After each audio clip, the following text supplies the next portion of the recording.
Hello. As I said, I will be recording one session during the week. I think this lab is the best for recording in terms of the setup that we have here. So we'll start with a new project, right? So we'll log into Unity.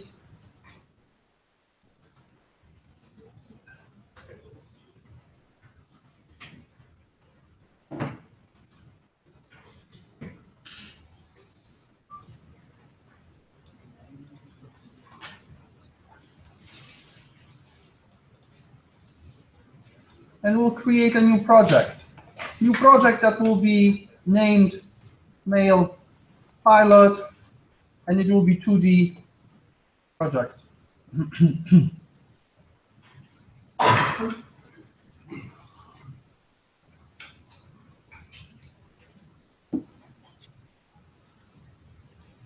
Mail Pilot 2D. Creating the project.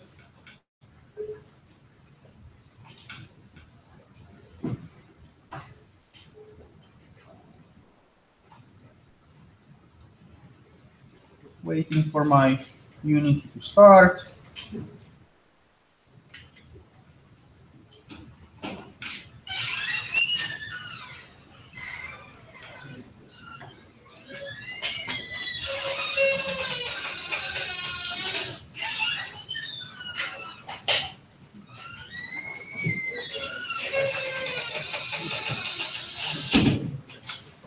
And before we start building the project, we'll need to download some assets from Blackboard.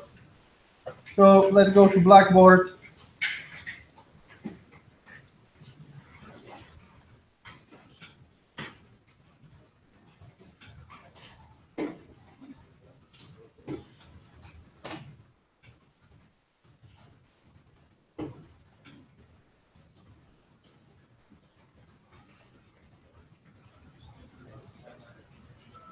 Week 2.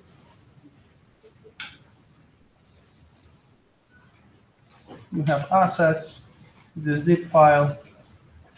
Let's save it. Let's extract files. These 3 images are our assets for today. Basically, we'll use today only 2, plane and ocean. We'll work with island next week.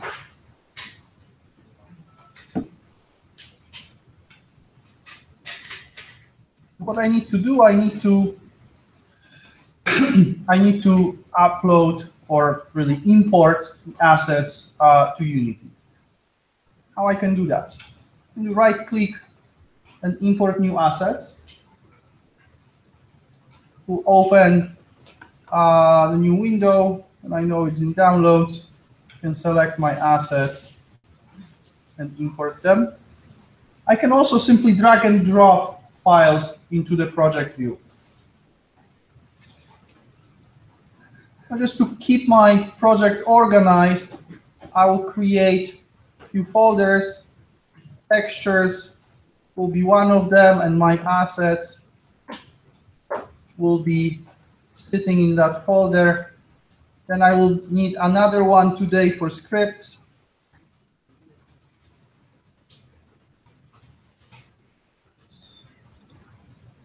And another one for scenes.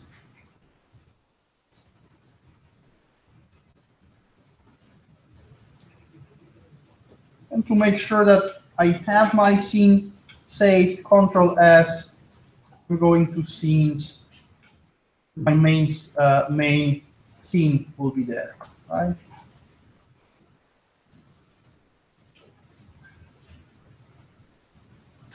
Also, I told you in the lecture that I'll be using Mono as my editor. Let's make sure that Mono is set as an editor here. So I'm going to Edit, Preferences, External Tools, and I'm switching to Mono.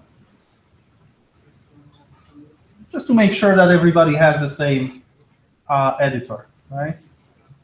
So we go to Edit, then Preferences, go to External Tools, and select Mono from this first combo.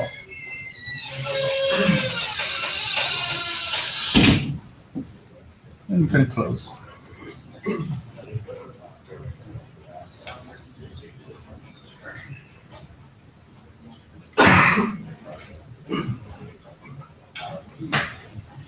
And the first thing that I want to show you is how you can fix the screen ratio.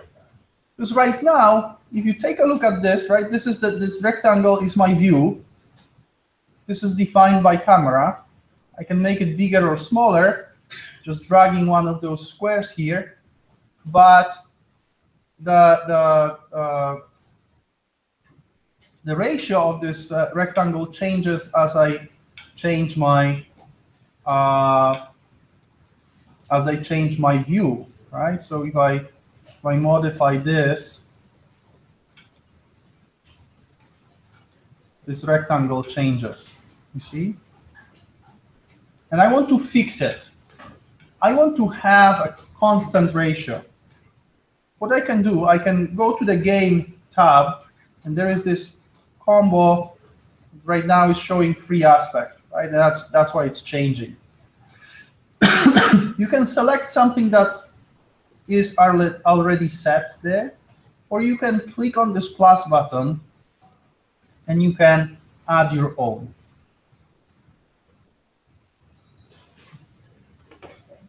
I know that my background is 640 pixels wide, and that's what I will use for my width. I will make it a little bit taller, so let's say 760 will be my height. So it's 640 by 760. I'm clicking OK. It's selecting it automatically. And now, even if I change the view, right, the size of the view, the proportions are the same. It scales simply.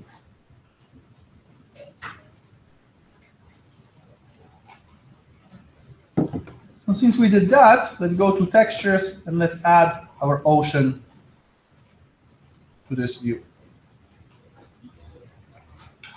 How to do it? Just go to textures, hold the ocean, and drag it to the hierarchy view. I like to do it this way because you can also drag things to the scene view, to this scene tab. Why I like to work with the hierarchy view is that you always get it in the same position, right? So if you drag something to the hierarchy view, it will be always added in the position 0, 0, 0 with rotation 0, 0, 0. Right? And it's a good starting point.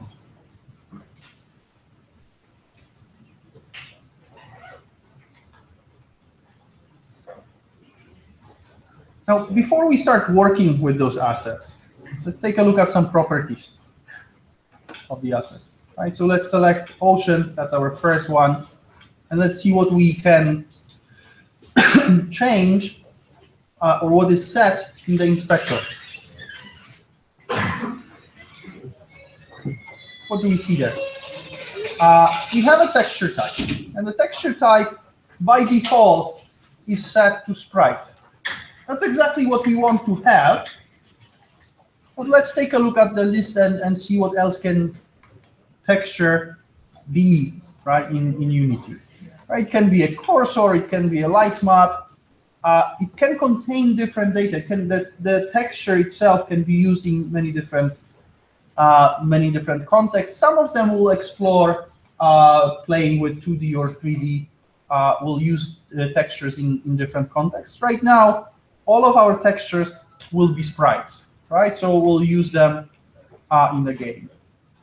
Then sprite mode allows us to say to Unity if we have one image in this picture, in this file, or maybe this is an atlas and we have multiple images. Again, today we have only singles, but when we start talking about animations, you will see how you can use option with multiple and divide file into multiple poses for the animation. Another option that is quite important and interesting is pixels per unit. This tells Unity how many pixels from the original image will be translated into one unit in Unity, right? By default, it is set to 100. We can change it. We can make it bigger. Then basically what happens, your images are scaled down. They shrink. We can also set a lower number, let's say 1, and it will be something that people call pixel perfect. 1 pixel of your image is translated to 1 unit in the game. See what happens.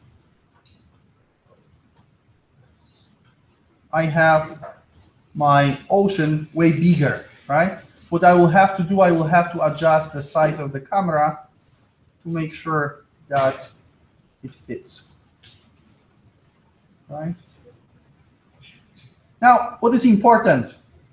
Important thing is that we want all of our assets to have the same pixel per unit ratio. So I will set 1 both to island and to the plane.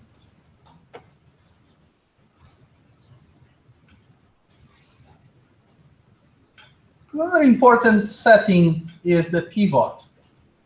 Pivot is the point that's really used for positioning of your object, right? If you're saying that position of your object is X and Y, that's the position of the pivot point. It is also used for all kinds of transformations. So for example, the rotation, right? You rotate around this point. And by default, it is set to the center of your object, but here you can modify that.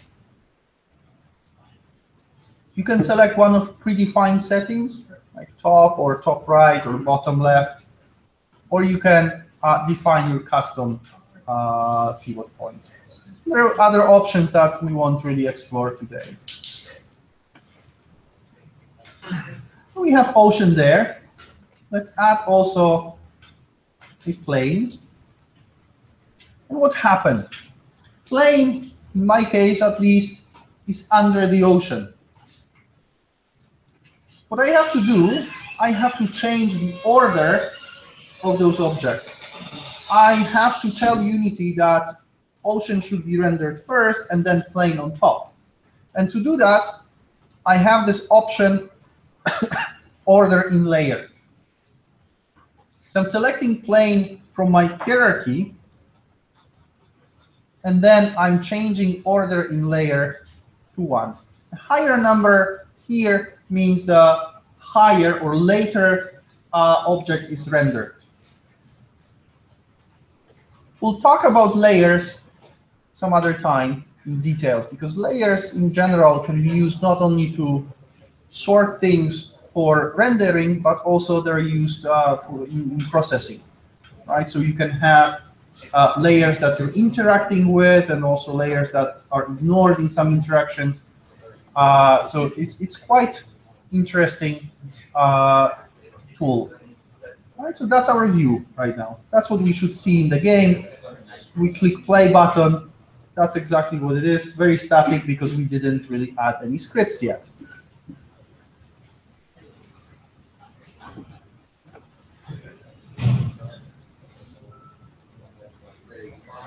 Okay, let's save our scene. Are you with me?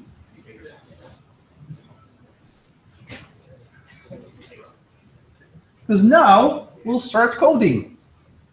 We'll add our first script. What we want to do, we want to give this feeling of flight, right? So our ocean will start moving downwards, giving an illusion that the plane really flies up, right? And to do that, we'll create our first script. It will be C# script. And it will be called ocean controller. Now, make sure that you put it as a one word, no spaces, because this is also the name of the class.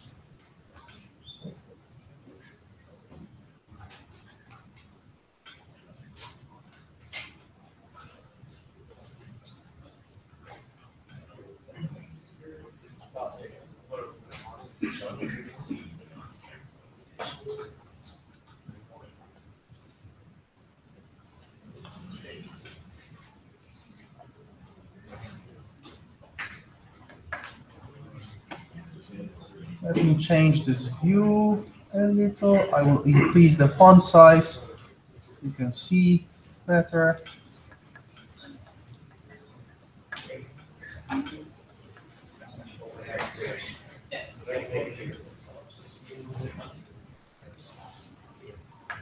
Okay, so Ocean Controller, that should be the name of the file, and automatically it will be the name of the class. All scripts in Unity inherit from one common class, monobehavior. That's our connection really between Unity and the code. Those classes have several features that allow us to not only to control objects in the game through the code, but also to expose certain elements of the script to the editor. Why do we want to do something like that? Let's think about it. I want to have in the script, I want to decide what is the speed, how fast the ocean is moving, right? So I will have a variable float speed. We'll set it 5 right now. Now, if I'm building my game, each time I want to change the value for speed, I'll have to jump to the code, recompile, go back, and test. It would be better to have access to this variable from Unity, right? From this editor here. Right? I would like to select plane and say, this plane should fly that fast. And Unity actually allows you to do that. And you have 2 ways to do it.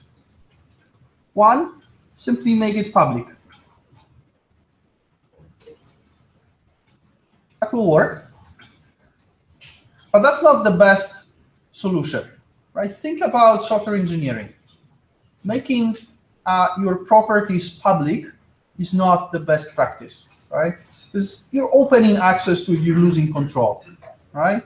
So Unity allows you to do something else. You can keep it private or protected, your choice, but you add annotation, serialize field.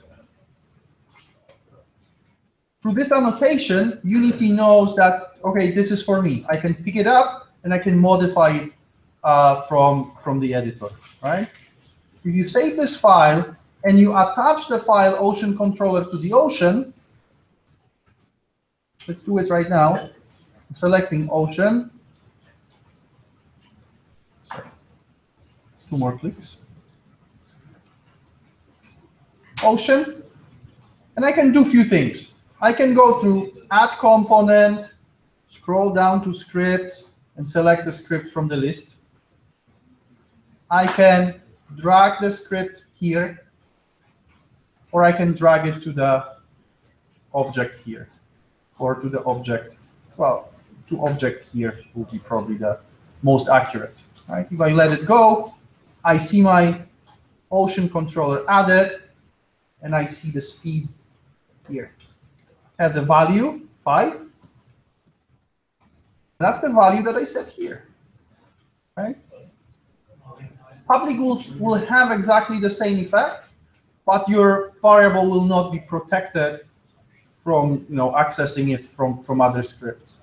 If you want to remove the controller, for example, you have many of them, you added something that you don't want to have, you click on this wheel here, and then remove component will remove it from the object. Okay, let's go back to the code. So those are my public variables, not exactly public, but accessible from Unity. I will have also a few private variables.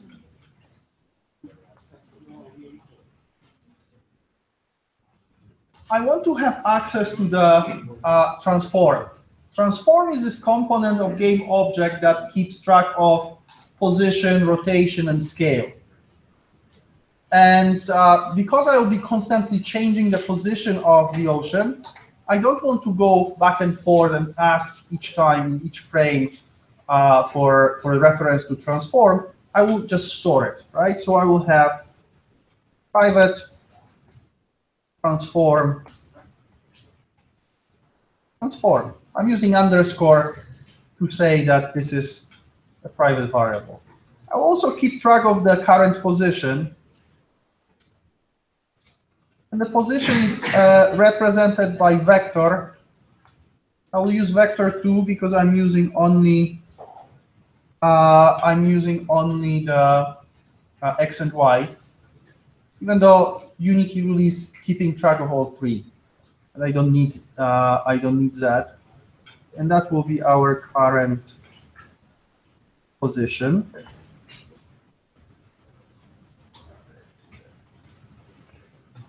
Now we have two functions. Those functions are always added by default, right? So you have start and update when you create the script.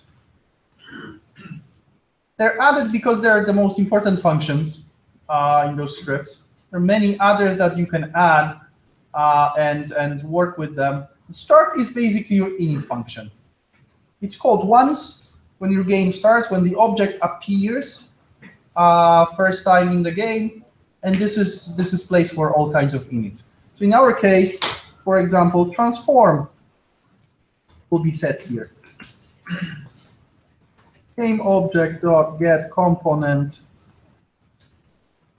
transform, the function that we want to use. Game object. This reference is referring to the game object to which the script is attached. Right? In the lecture, we've been talking about the difference between assets and game object, right? Game object is the thing that appears in the scene, right? And game object here, the variable spelled with lowercase g is a reference to this object that is using our script. The class of this object is game object with capital G. So don't mix them because you will have issues with compilation. Get component allows us to access all components that the game object has. And as you can see, it's a generic function. Through the type here, we are saying which component we want to access. From transform, we can get the position, right? So if I want to store current position, transform.position gives me what I need.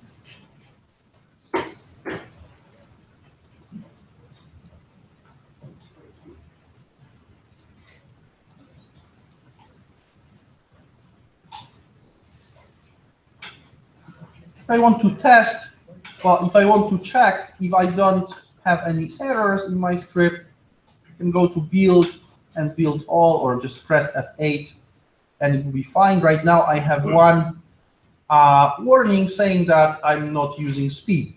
Indeed, I'm not using it yet. I will use it in a second.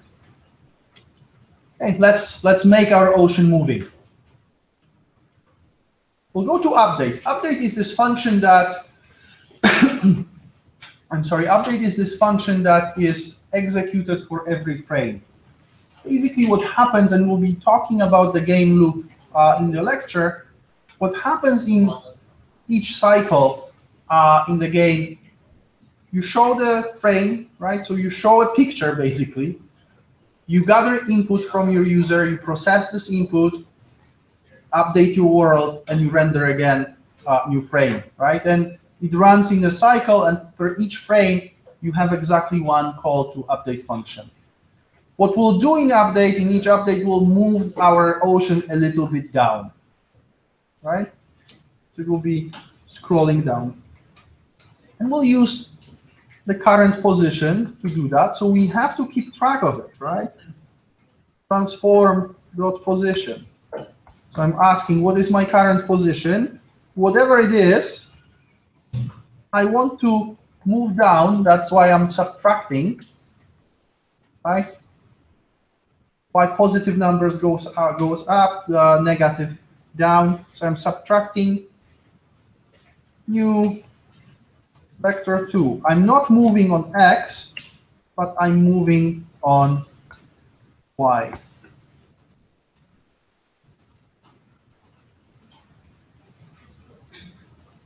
So I did my transformation, and now I can apply it to the object. I'm setting a new position to the object. Let's save this, and let's test. We attach the ocean. We attach the script to the ocean. Right, it's here. Play button. And it flies, and it flies, and it flies away. Not exactly what I want to do, right?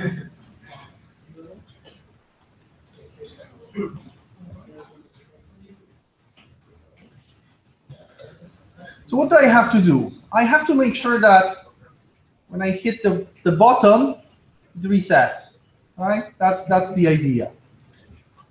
And again, I could hard code those boundaries, right? The starting position and the end position in my code.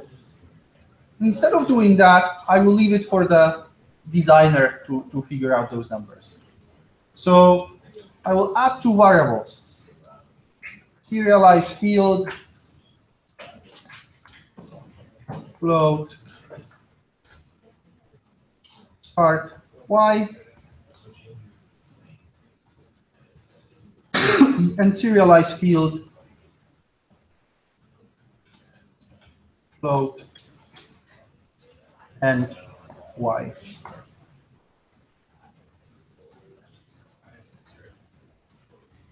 I'm using serialize field to allow the designer to set this, right? They will figure out, okay, this is how long the background is, this is the initial position, this is the moment where we have to make a jump, right? What I will do, I will write a function that will use these two numbers to make a jump. I will write a function that is called reset. It will be my private function, right? A utility function, void reset. This function will do a very simple thing.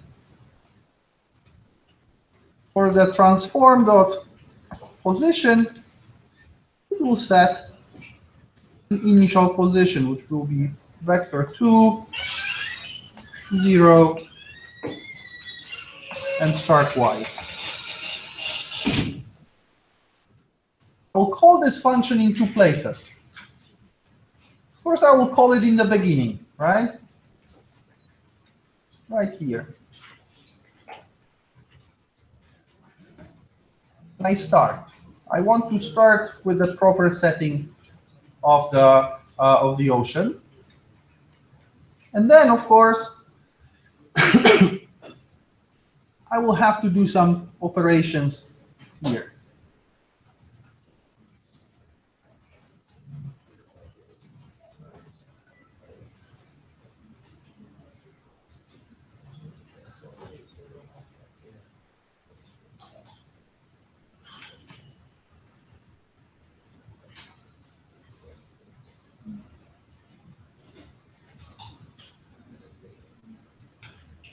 Or not here. Now, here I can use with reset, I can use either underscore transform position, that's the actual position of the object, or I can use current position, which is the position of the object that is saved in my game. And then I would call this reset function in update right before applying current position to the object, right? And I will check if current position y is less than and y. If I'm on the bottom, then I have to set. Right? Reset is setting the current, sorry, wrong way, current position to be this initial one, right? And then we are applying it to the object.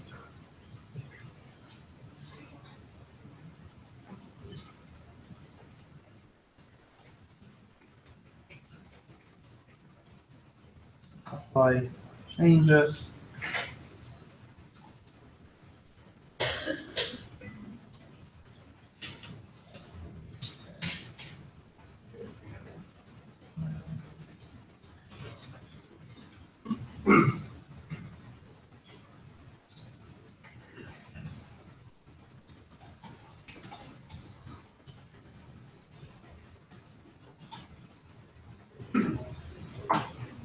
Okay.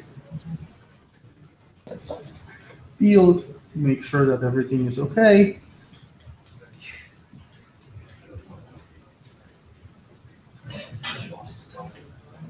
When you switch back to Unity, you see that there is a little bit of delay. Unity is building those scripts. If there are any errors, it will tell you in this bar on the bottom.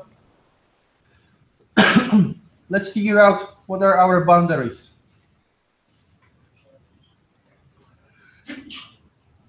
We are starting somewhere here, right? That's our start. 366.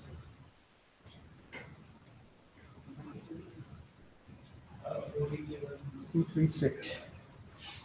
And then we have to jump when we get more or less to that point. Right, so it's minus 336.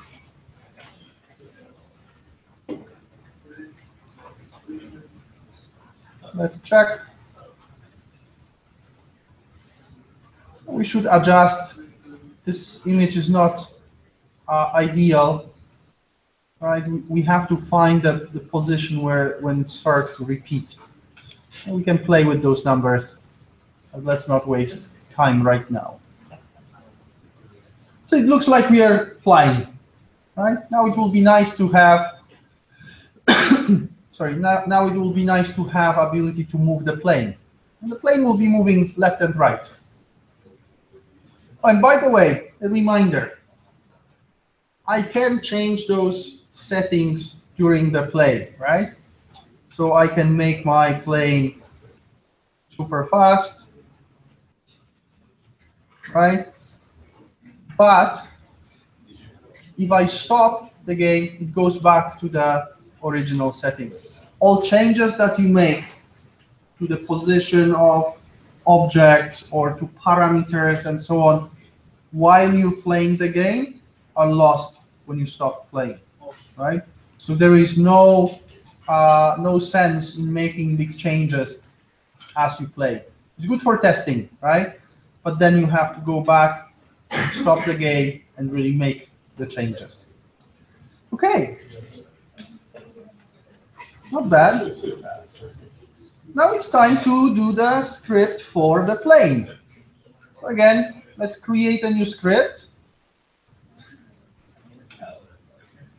Plane controller.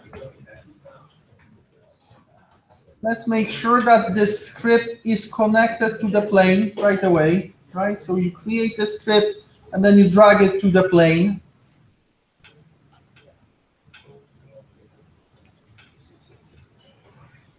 You should see it in the inspector when you select plane.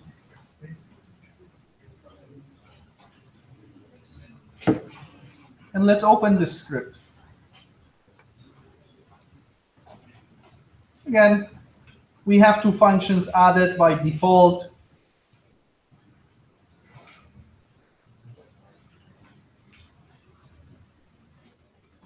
And as before, we want to have control over certain things, right?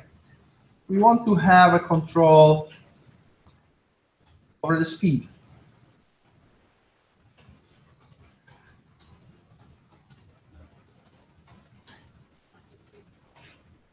It will be fast plane.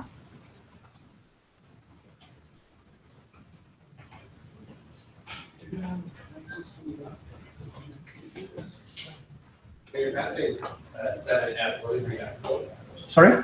When you're passing 7F, what's the F float? For what? Your speed variable? I'm just setting a value here, right? 7.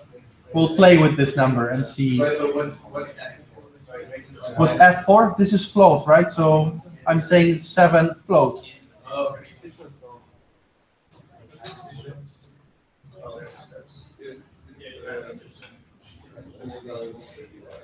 Transform.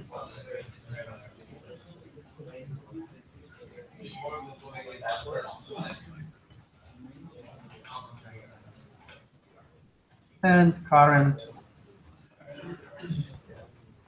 position. Our start, right? And talking about start, we want to set the transform.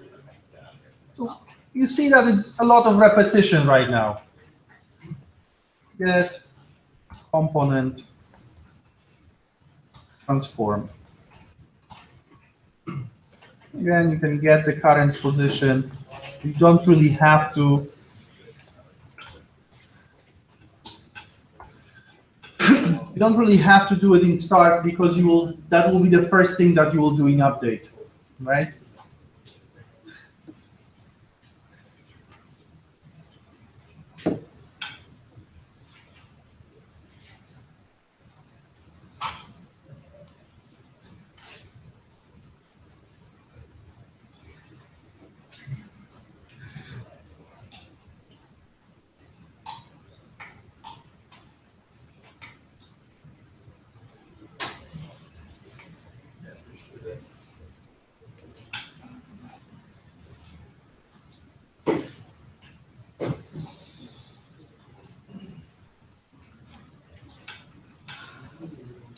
Now, Unity allows you to use all kinds of input devices. It can be a keyboard, can be mouse, can be touch screen, can be gamepad.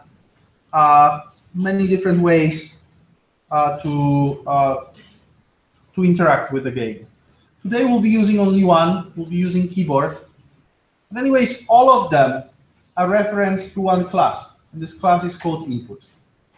Quite easy to remember. Right? And today we'll use the simplest way to get input from the keyboard. It will be basically hard coding keys that we are using for the control. Next time I will show you how to make it more flexible, so you can configure which keys are used in your game. Today we'll use just arrows, left and right. So we'll check.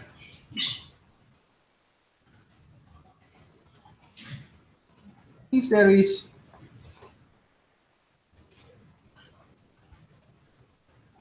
a key pressed, you have access to 3 events, right?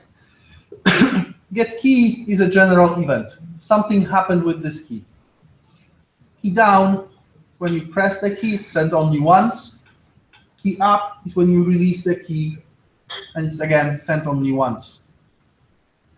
Seems like there is a little difference, but there is a huge difference for the player, right? Let's say I'm moving my ship, my plane with arrow. If I use get key up or get key down, means that I have to hit the key constantly, right? If I use get key, I can just hold it. My object will move. And that's why we'll use get key. Get key up or get key down may be better for things like shooting, when you want to shoot one bullet at a time. Okay, now we have to tell which key. And there is a class that contains all the key codes. The name is key code. And we want to use left arrow. What we are saying? We are saying if left arrow is pressed, move left. Really means moving left, again subtracting, but this time from X. right? So we forgot to update the position. Current position equals to transform dot position, right? And now we can change the current position, right? We can change it. We can say current position minus equal new vector 2 speed 0. Right?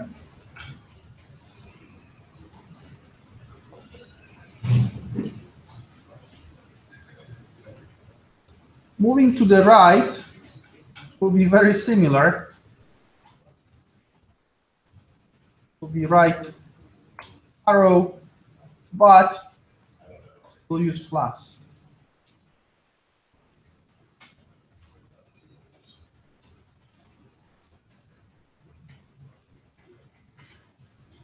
We're subtracting speed, moving left, adding speed when we are moving right. Of course, at the end, we have to apply the change, right? So transform dot position is equal to our current position. Let's save this. Let's jump back to Unity.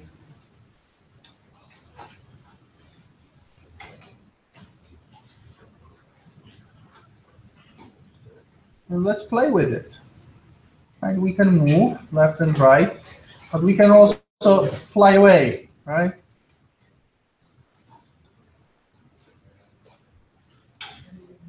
What can we do to stop our plane from flying away?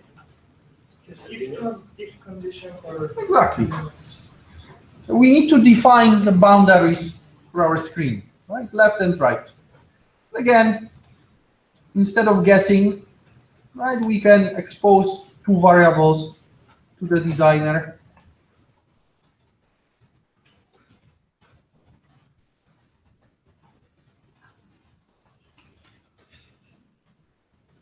Left x,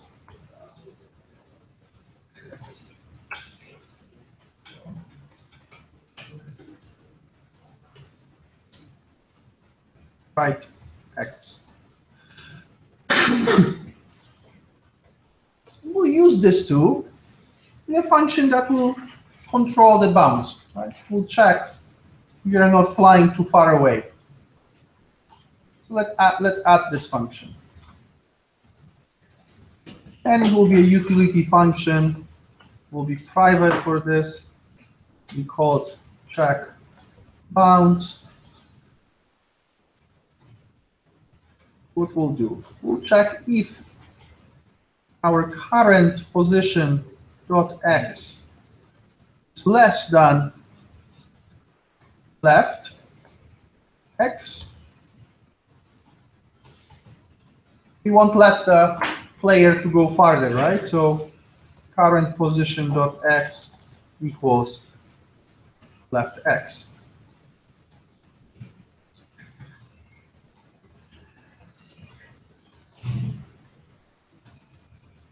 On the right, we have to check if we are not farther right, so it's not bigger than right x, and if it is, then we set right x as a value. Right?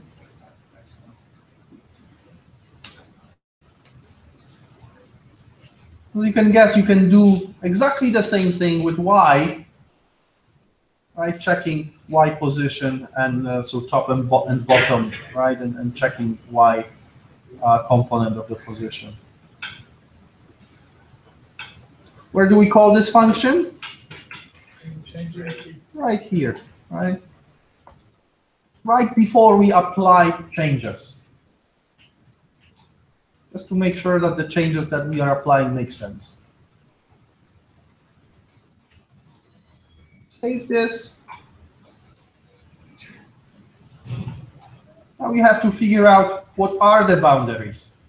right? So we'll have to go to Unity and simply check. Let's do that. So to the right, 290. And I know this is symmetrical, right? Because my ocean is set to 0, 0.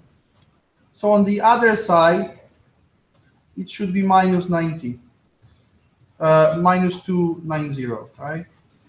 So left is equal to minus 290. Make sure that it is correct. If you swap the sign, your plane will be stuck to one of the boundaries. Play.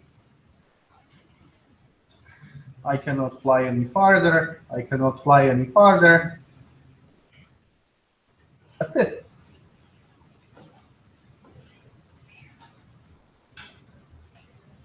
How are you doing? Okay, so let me do one thing. I will stop the recording, and then I will walk around and we will help you with your problems. Okay. So.